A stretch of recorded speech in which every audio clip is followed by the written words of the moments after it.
Na ako ang nabuhi, yet not I, but Christ liveth in me. Kundi si Kristo ang nabuhi na nako, Christian na good. Diba? Kanang mga Christian, si Kristo na daw ang nabuhi niya. Kung gilansang siya kang Kristo Jesus uban. Kung wa pa ka nalansang, si Kristo di ay nabuhi si mua. Kung nagpalansang ka, una sa tanan, i-deny imuhang kaugalingon niya. Pasan ka sa imong cross, aron ilansang ka na imong cross, niya magpalo ka niya. Sama gud ni Kristo. And the life which I now, ingon pa ni Apostol Pablo, ang kinabuhi, ang akong gikinabuhi, matod pa niya, which I now live, ang akong gikinabuhi karon in the place, sa unod, tawano na siya, I live by faith. Nagkinabuhi na siya sa pagtuo. Buhi man ka, nagkinabuhi ka kang Kristo, naa ka na pagtuo. Kung sa may mong tuan, nga ang Ginoo nasa langit, ang Ginoo nagluwas ni mo, dili, nang buot pasabot niya. Kung nagtuo ka sa Ginoo, buhata ang tanan pulong. Number 1 nga pulong, nga gihatagan daw ta, Sabbath day made for man, not man for Sabbath. Manay gingon ni Jesus Christ. Gibuhat ning adlaw para nimo, dili ikaw para diri. Kay kung para para ikaw diri, pwede ka di ka mo ani kay mamugos day. Pero kanang ang adlaw gibuhat para nimo, ug di ka mo tuman aw paninglon ka niya, di gihatagan ta kag adlaw ngano wa gyud ka nagkinabuhi. Mo nang naluya ka, mo nang namatay ka, mo nang di na lang kumutabang nimo. Kanang adlaw pahulay na nimo. Sa tanan kusog nimo nga nahago mo na ang tao malaos kay nga naman sigig hago. Wa na lang hatagi og bilitong adlaw sa Ginoo. Nga maunta to ang i-honor nato aron ang Ginoo malipay. I live by the faith of the Son of God who loved me and gave Himself for me. Nagkinabuhi siya diya kang Kristo Jesus nga nahigugma kanako o matod pa niya naghatag sa kinabuhi niya para kanako, dili para sa tanan, para ranimo na. Si Kristo nga imong gidawat o giilan ug ang imong gikinabuhi para na nimo. Ayaw ina nga akin ang nanwalian datoy para siguruan na nimo kagalingon, maarabag makayan nimo na sa kagalingon. Lingon ra ba si Jesus Christ daghay na ning kamot apan dili kahimo. Wanang son sa pagi nganong di mamakahimo Lord, nganong gisulti mo to ni Jesus Christ. Kung imong hunaw kung naa kay understanding ug kanang sabutabol, mangayo gyud ka sa Ginoo kay di ka makahimo. Kay matod pa niya sa ubang pulong nga sa unahan, without me, you can do nothing. Kung nang ningon siya, dili ka makahimo, kung dili ka mangayo kang Kristo Jesus, kung di ka mupalo, kung di ka mutuo, you can do nothing without me.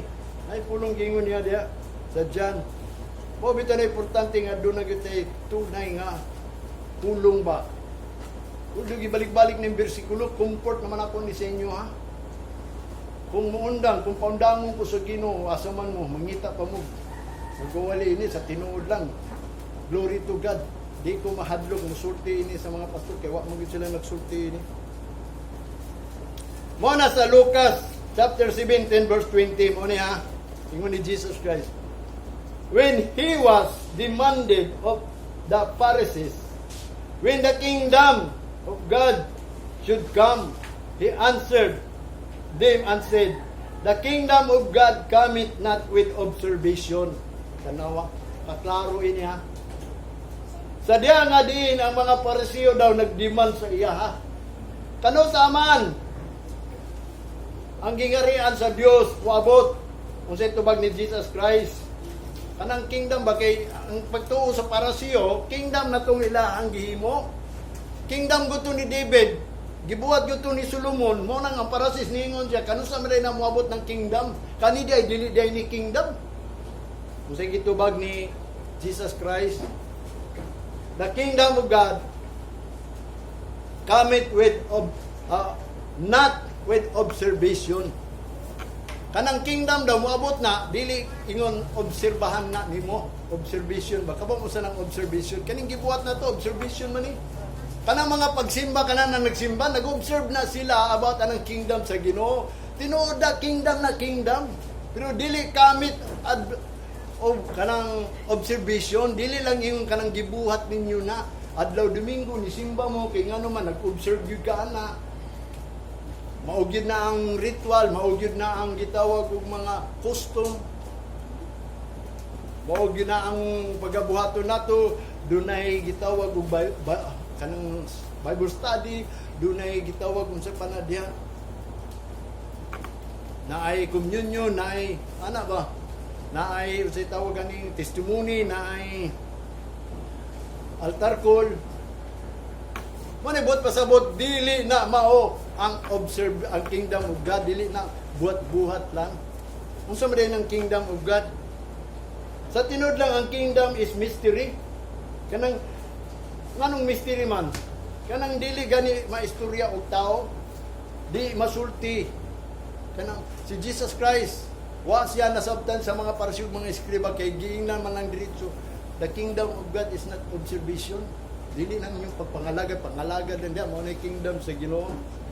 Mabita na iyang giingon din ni ingon si Jesus Christ sa Matthew chapter 13 verse 11 ha. Nano mang dili observation, because it is given unto you to know the mystery of the kingdom of heaven, but to them it is not given. Mo nang wa gipasabot sa ilaha. Wa siya lagi pasabtan gyud, wa gyud gi-open sa Ginoo nga nasabtan to niya ang sulti ni Jesus Christ. Pero kita dalaygon nga ako sa tinuod lang nasabtan ako unsa day buot pasabot kay nabasa man gud ako kung isa ra gud siguro kapulong imong basaon di ko kasabot. Mabitan akong gingon ninyo tanawa la ko Lord na ni tanan. Halos na nga nahurot na nin ako basa halos lang pero di mo na hingpit gyud. Mga importante, mga acceptable word, mga upright words, word of truth ako na nga nasulti ninyo. Mabito na nga ako, nagdasig na lang po ninyo, samtang naapay panahon. Wa nag-iangay nato unta hibawaan. Kay nga naman, ang number one ng ato is honor, glorify, and give praise to His name. Mabito na ni Anita diaro pag-awit, pagdaig sa Ginoo. Kay nga naman, ang iyang pulong nga maong pangalan, perting matahom kayo. Kaya nga naman, nag-promise siya, naghatag siya provision, bisag nag-promise ang Bible nga din, ingon ini ang mahitabo sa kalibutan, pero nag-instruct siya sa ato kung asa ta padulong. Siguro ang uban, nagpaabot lang. Kita wata nagpaabot only, but nag-prepare po ta. Masama itong gi-prepare, kinanglan makasuod ta sa kingdom. Masama na itong pag-suod sa kingdom nga, flesh and blood cannot inherit. So, naibaw na ang buhat sa unod. Sa may buhat sa unod? Envy. Ang kasagaran gyud nato, idolatry, kanang halos mga butang ng gyapon atong gusto. Buhata lang ko ng mga butang, ayaw gyud imurdan ang Ginoo ba? Mo nang ningon si Jesus Christ kang Peter, Peter, lovest thou me more than this? Ayaw gyud ingna nga gihigugman nimo ang isda kaysa kang Jesus Christ. Mo nakatulog giingnan si Peter. Mo nang ningon siya ikatulo, Lord, I love you more than this. You know that. Pirmiro pagsulti. Mo nang gikadua kay gibalik-balik ba kamo? Angay magyud balik-balik ko natong pulong sa Ginoo kay tinuod bagyud mo. Kay kung kasalang mo nang naigingon ni Apostol Pablo wali na siya, asulti na siya. Pirmiro pag di maminaw pasagdi. Ikadua pasagdi. Si Jesus Christ din naging una. Ikatulo, pasagdi. Ikaupat, itugyan kang Satanas. Kuyaw ng pulungan na, gusto mong mahibawan na. Kung di maminaw, yung ni Apostol Pablo, ayaw, pugsa. Di na to pugso ng taong di gusto daw, yung pa ni Apostol Pablo. Mabita na ako mingon ninyo, sa ilawa mong gunang ipadayag, glory to God sa tuwag ipadayag ni kanang mystery ba about sa kingdom of God. Kaya ang kingdom of God is spiritual. Ingon pa niya, mystery, because it's not observation but it's spiritual and mystery. Kanang ganing spirituanon ba nga din base diri sa pulo sa Ginoo. Unsa may gibase diri? Mao ni ang mystery, mao nang usahay wa nila natan-aw ba nga the kingdom of God is not meat and drink but righteousness and peace. Bisag ang mga membro way kalinaw, kingdom lang gyapon din na. Mo na akong gingon sa inyo, ang mga tao nga di nagsimba sa Ginoo way kalinaw, manghawa ra gyud na.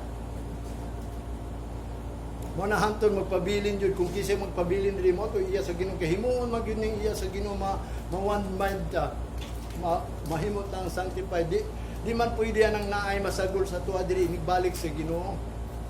Mo bitaw na nagtudlog yung pulong sa Ginoo sa nga kita ma-sanctified mo man ay gingon ni Apostol Pablo.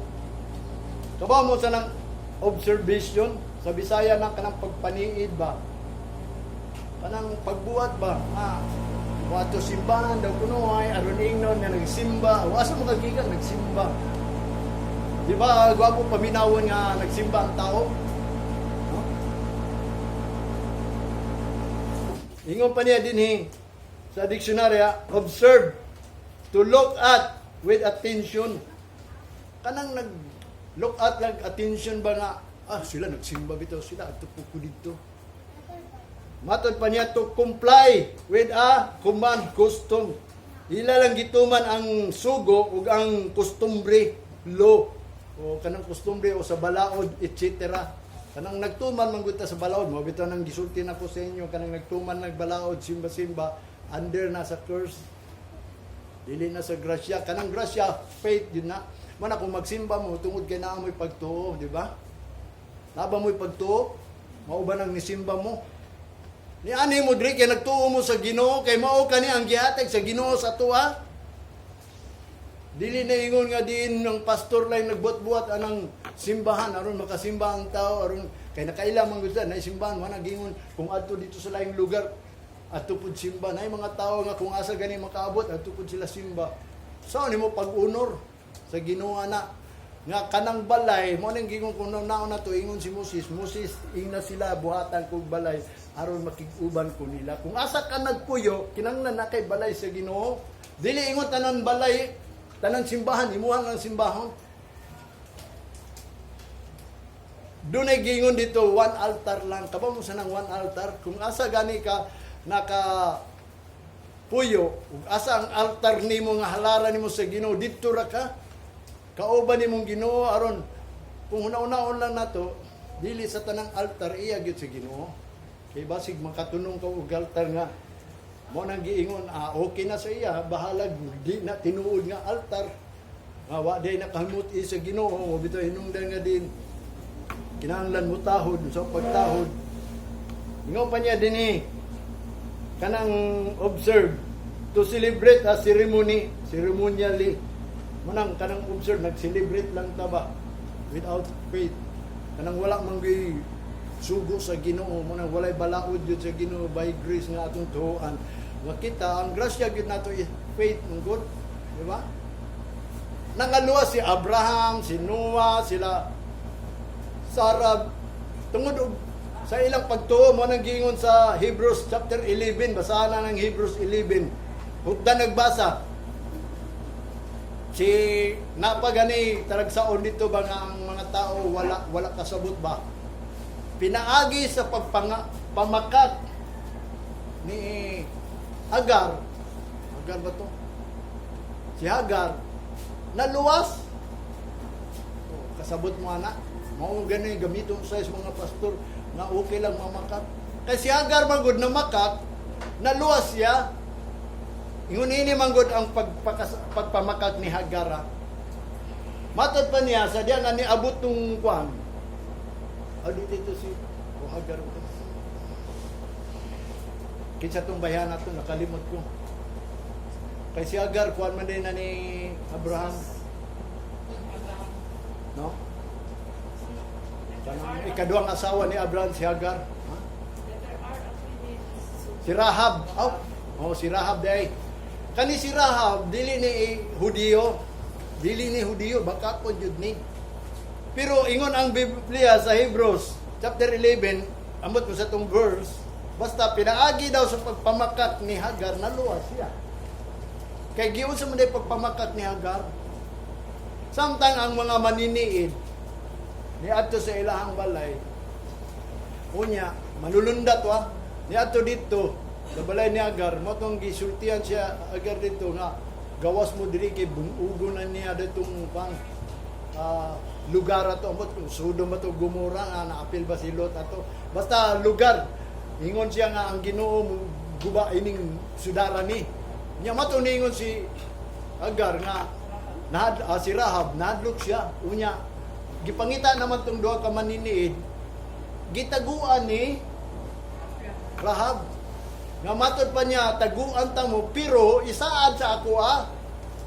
nga dili ko apilon sa kanang pagtunglo gani dili siya apilon niya matod pa niya kanang mapasaylo siya ba sa iyang mga salakay kabalo man sila itong lugar ato makasasala mo tong gipramisan siya ni katong duha ka maninid nya gitaguan na itong duha ka maninid gitabunan dito mga sagbot niya gisaka si Rahab dito giingnan si Rahab naabad ri ang duha ka maninid ningon dayon si Rahab kay tungod sa iyong pagtuo nga katuiya gito sa Ginoo wala diri mo tong ang mga sundalo nangita sa agi nilakaw ni balhin mo tong nga din niabot ang panahon nga naglakaw na siya giingnan dayon siya nga tungod sa iyong pagtuo sa ilaha ba nga sila mga iya sa Ginoo maluwas ka mo tong gitudloan siya mo nagingon ang iyang pagpamakak tungod sa iyong pagtuo dili ingon bakak nga kanang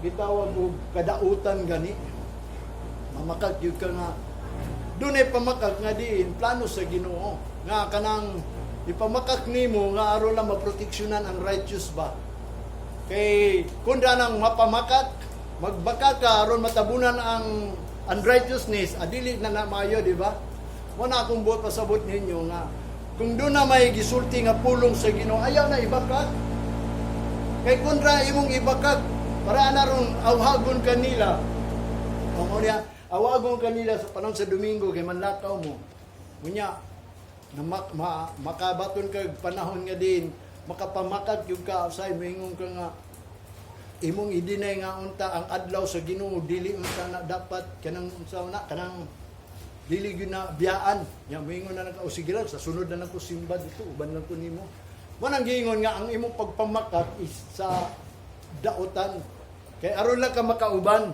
which is ang kamatuoran imong gidinay mo bitaw na nga nakaila ka Ginoo pero sa good works wala ka kaila wa ka nagabuhat mo bitaw na akong gingon sa inyo karon kanang observation although nagbuhat mo pero ang righteousness gibakak ba gidinay kay nga naman wa man po'y nagsulti righteousness bisa gani para sa mga eskriba wala sila naka-attend sa righteousness of God kay nagbuhat lang sila sa ilang kaugalingong righteousness kay puro observation mao pud nakita ang mga Gentiles naka-attend pa daw ta sa righteousness nga wa matay righteousness no because daw og pagtuo nato nabatunan natong righteousness kay do naman goy nagsulti kay kung way magsulti mo bitaw na ang pagtuo nato naggikan yun na sa nagsulti faith cometh by hearing kung walay magpapaminaw nimo sao man nimo pagingon na kay pagtuo unsa man pagingon nga ikaw usa ka righteous unsa man pagingon nga ikaw tinuod iya sa Ginoo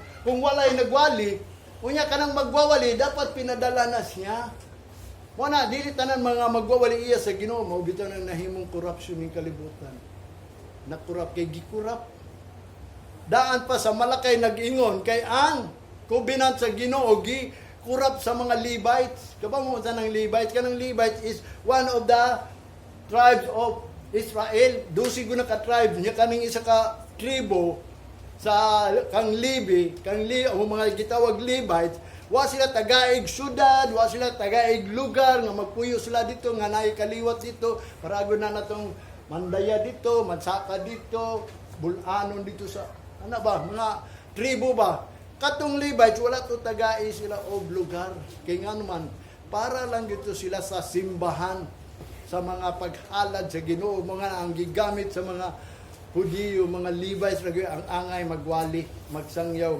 perform og simbahan. Moto nga din sila sa diha nga niabot ang panahon sa Malakay ilahang gikurap man. Abot pasabot kanang ang ilang pagsimba kanang makakwarta sila. Sa unsa mapaagi makakwarta sila. Mabitaw na nagbuhat og kandila, nagbuhat og rosary, nagbuhat og bisag wala na sa Bible kita unsa matong buhaton dire. Naroon makakwarta ta wala mo na akong gingon sa inyo nga din dili na to observation spiritual ni. Mo bitaw na ang mga pastor na himo na ning giprophecy manggod nga ingon pa ni Jesus Christ ha, one of the sign ha of his coming. Sa diya gani mo stand na gani itong gipropesya ni propeta Daniel, the abomination that make it desolation. Mo na ang usa sa ilanan sa Ginoo, standing in the holy place. Nahimo naman kung abomination ng simbahan. Gusto ba dito mahimong abomination niya, magkatibulaag ta. Nga asa-asa lang ta mo adto sa diya mo abot ang trouble, tribulation. Magkatibulaag yun ang mga tao, moabot ang panahon, sultihang ta mo. Kanang dili na mailisan in the twinkling of an eye, mo nang giingon, mangutana na sa imo, asa man mo, unsa naman mo. Mo na, ang Ginoo ng bahala, kaya ang Ginoo ramay manlubag sa tuwa. Kay sa diya nga moabot na nga ang Ginoo muilis sa tong lawas, kana sila, mangita na sila. Moabot po ng panahon, kung di ka kabantay, ikaw po, mangita ka, kaya nga naman, nakadungog ka sa pulo sa Ginoo mo, na akong gingon sa inyo, ang nabi, paningkamot yun mo, nga din in the twinkling of an eye, mailisan. Kay dili ni observation, ang 1 Timothy chapter 5 verse 21 giingnan si Timoteo ni Apostol Pablo, I charge thee before God and the Lord Jesus Christ and the elect angels that thou observe these things without preparing one before another, doing nothing by partiality. Wala sila preparing ba, kanang gitawag ko preparing is to like better. Mo nang gingon sa dictionary, I prepare this house to that one. Kartulo, to choose rather, to please, to give priority. Mo nang gingon ang mga tao atong una, giingnan siya dito sa panahon nga sa tubangan daw sa Ginoo kang Jesus Christ o ang mga pinili nga mga nulunda, ningon siya that thou observe these things without preparing. Nag-observe sila manggod og mga butang nga wala sila nagbase gani. Walay basihanan. Wala kung mingon ko nimo nganong mga lagad man ka nga watay basihanan. Unsa may basihanan sa tupong pangalaga? Ang basihanan aron dili ta mamatay kay si Kristo na pagkamatay, number 1 na. Pero diri yang gingon, doing nothing by partiality. Walay laing gibuhat kun dili partial lang. Kanang wala ay gani maayo gani nga buhaton. Kanang para na ron nagsimba ka nga wa ka kibalo sa pinakamaayo nga nung nagsimba ka. Mo nang gingon preparing, wala ka nag-prepare sa preparing kanang nagkumparar ba kanang walay hinungdan ba to like better kanang nganong ni ani mangyud ka. Mas maayo maging muanhi kay iya ta sa Ginoo, di ba? Nguna na ba inyo ha? Kanang buot pasabot ba nga ibutang sa imong kasing-kasing nganong ni anhi ka kay ngano man number 1 iyago ka sa Ginoo, number 1 balay ni sa Ginoo, kauban gyud nimo ang Ginoo, kumuani ka di number 1 gitaho di mo ang Ginoo, number 1 imo gyud nang gipasalamatan ang Ginoo. Mo nagingon sila daw kuno sa atubangan sa mga manulunda, nag-observe sila distinct without kanang wala gani gitawag ano nagsimba man mo kanang wala gani makuha nimong maayo. Wa bitaw na nganong magsimba mo kanang dapat na mo'y makuhang maayo. Mo nang wa kaila sa Ginoo kay ngano man natural mamatay gyud ta. Kasi mamatay. Di na lang ta magsimba kung mamatay ta. Wa bitaw na kumingon ninyo nga ang gingon ni Apostol Pablo kang Timoteo kanang mga nagsimba daw diha wala sila naghunahuna ba kung unsa gayoy maayo diha sa ilahang pagsimba, kundili nagbuhat lang siya partial lang ni basta nagsimba ta. Mo nagingon niya, I prepare this house to that one. Kanang dapat nga naagyo kay gihimo nga ako ni ani ko dinhi aron giandam ko ni giandam para sa balay daw anak niya ba o imuha ba aron ikaw makaadtubag langit ano ibot pasabot sa gitawag of preparing to choose rather kanang niani ka dinhi kay mao gyud imong gipili kay sa uban dili nang buhato lang ka simbahan nga wala gyud kay himnahuna buhato lang ka kay nabautismuhan ka buhato lang ka kay papa nimong pastor buhato lang ka kay bana nimo wala gyud ka naguna-una ba nga diin kini maayo ning pag-ani sa simbahan kaysa dili ka muanhi.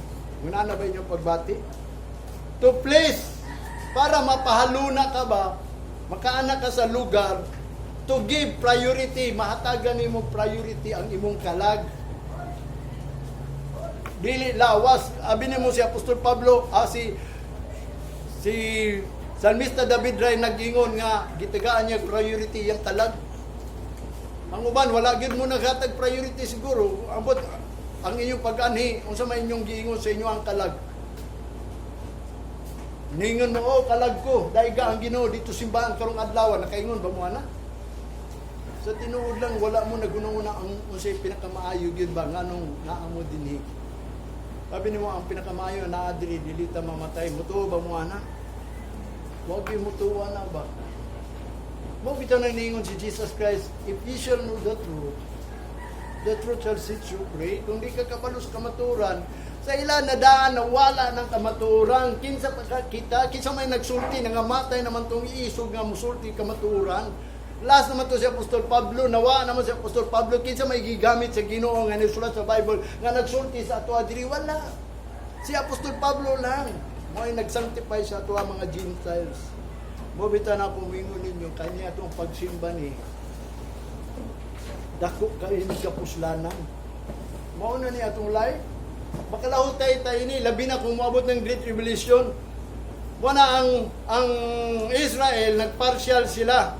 Matod pa sa Malakay chapter 2 verse 9, there have I also made you contemptible and base before all the people according as ye have not kept my ways, but have been partial in the law. Gipartial lang wala. O taniungod ba ito ang para sa mga eskriba? Ningon pa ni Jesus Christ sa Matthew 23, wala ninyo tudloy ang mga tao kung saan pagsulod sa kingdom.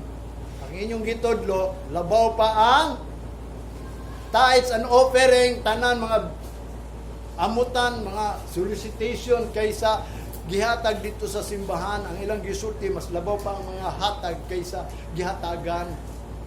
Munang gingon ni Jesus Christ, nga diin ilang gibiyaan ang pinakadbugat gayud nga mga buluato nato kanang pagtuo nga matod pa niya gipartial daw sa mga para sa mga eskriba mo nang nahimo silang contemptible nga gibis na sa Ginoo kanang mga tawhana according sa ilahang manggong have not kept my ways, wa man nila gutumana ang dalan.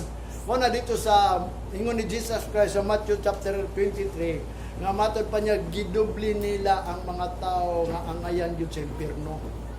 Nakita may sa tuwa nagsulti ibi nga wala ta dubliha nga mahimutang angayan sa impierno. Mo bitaw na ang pulong sa Ginoo nagsulti gayon nga dilita dapat matug impierno. Nya awan mga tao kung walay kamaturan, ang murag sama ra sa gitudlo sa mga apostolis nga ningon si Jesus na inyo lang gidubli ning mga tao nga angayan yun sa impierno. Naman sa Bible. Basahin ninyo sa Matthew 23. Kung giun sa pagpanudlo sa mga eskribag, mga parasiyo, maayo na sila mo takpik ba? Buhatan niya, ang ila daw kumilingking isa, di gid mo buhat. Sila di gid sila bubuhat. Mo na ang naitabo sa Israel, mo na hinungdan nga kita, giapil na lang tao niya ang pangutanan nato, kinsa may nagtudlo nato. Mawa naman si Apostol Pablo. Mo na yang gingon dito sa panahon sa mga eskribag parasyo. Nagpartial, gipartial, wala nila gitudi ang kamaturan. Mabitan ako, partial pa ba niya akong gingon? Nga diin ka ng atong nag-prepare ta sa about nga unsay maayo atong gisimba. Mo na akong gingon sa inyo kaniadto nga diin nganong nagsimba mata dinhi aron dili ta mamatay. Kaya ang kinabuhi mo ay gihatag sa atoa. Nga atong una pa na, matod pa niya heaven and earth is a witness that I will sit. Life and curse. Life is blessing, curse is death. Atong una na, but choose life. Matod pa sa pulong sa Ginoo sa Deuteronomy, pilihan ninyong life. Wa mo gid nila piliya. Ang ilahang dalan nilang gipili. Mo nang ningon ang Jeremiah, they choose life, death rather than life. Mo na si Kristo ni ani pagpasabot sa life unsa man ang life. Nganong piliu man atong life, mo nang nangalagad ta kay life na ang pagpangalagad. Mo nang gingon ang pagpahayag lang daan sa pulong sa Ginoo ni Jesus Christ. The light is life. kang ikaw napayagan ka, kinabuhi na ni.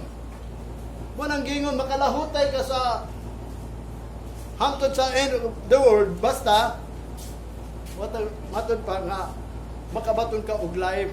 Kaya mo na gingon, shall endure to the end, shall be saved. Na kung dili, wala kong gingon sa inyo. Mo na ang tinuod ha, mo na talagsaon kayo sa iyo, tinuod man gina nga, pag once gani, tinuod gani mong isulti, lagay maglagot. Kay si Jesus Christ, mo bitaw ng gilansang siya sa krus, kay naglagot sa ila, kay nga naman, ipangbadlong niya ang mga, para sa mga eskriba nga, lawgiver to sila. Mumoto nga, gibadlong niya nga mali ng inyo ha. Mo nang hinungdan si Jesus Christ, gipangita gyud aron malansang, pero natural na, kay naisulat mo yun ha, kung di pa siya malansang, awag kita karon nga dili kita apil. Sa 1 Samuel chapter 2 verse 30, ingon man gyud siya tungod na panahon ha. Wherefore the Lord God of Israel said, atong una daw kuno ang Ginoo nag-ingon sa Israel ha, ambot sa ato ha, basig mingon ka nga wa ta nag-ingon. The same yesterday today ang Rebek, kung unsay gisulti ni sa Ginoo ngadto sa ila, mao po ni gisulti sa tuwa karon, the same na. Hantod forever na. Unsa may gisulti itong una ha. Wherefore the Lord God of Israel said, I said indeed that thy house and the house of thy father should walk before me forever. Maglakaw gid na kanako hantod sa walay katapusan kanang balay sa akong amahan.